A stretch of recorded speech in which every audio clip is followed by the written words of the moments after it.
Hey everyone, let's talk about Hungary. It's a country with a rich history and vibrant culture, but right now it's at a crossroads.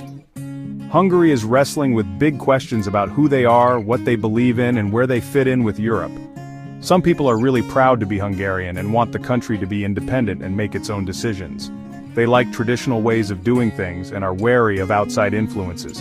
Others believe in democracy, the rule of law, and working closely with the European Union, and all of this is happening while there are other big problems like the war in Ukraine, high energy prices, and the rising cost of living. People are feeling uncertain and worried, so it's super important to understand what's happening in Hungarian politics.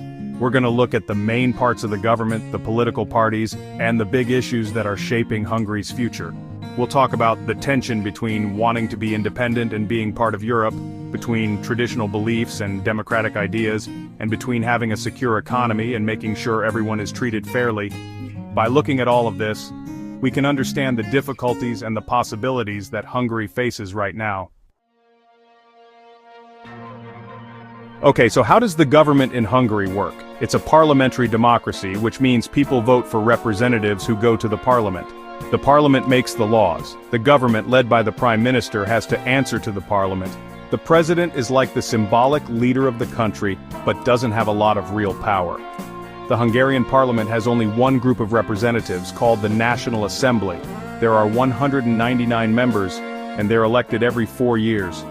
The prime minister is usually the leader of the party that wins the most seats in the National Assembly. The president is chosen by the National Assembly for 5 years. The president's job is mostly ceremonial, but they can dissolve the National Assembly and call for new elections. The president also appoints the prime minister and the other members of the government. Hungarian politics is mostly about two main groups, the ruling Fidesz party and everyone else. Fidesz, led by Prime Minister Viktor Orban, has been in charge since 2010. They have nationalist and conservative views.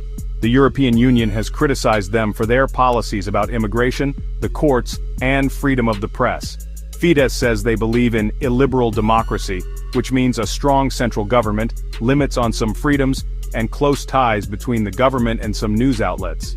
The other parties range from left-wing to far-right. They've had a hard time working together against Fidesz, often because they disagree on things and don't have as many resources. But lately, some of these parties have teamed up, which could make things more interesting. They're talking about issues like corruption, protecting democracy, and working more closely with the European Union. Besides the political parties, Hungarians are divided on other important issues, especially immigration. Orban's government is very strict about immigration.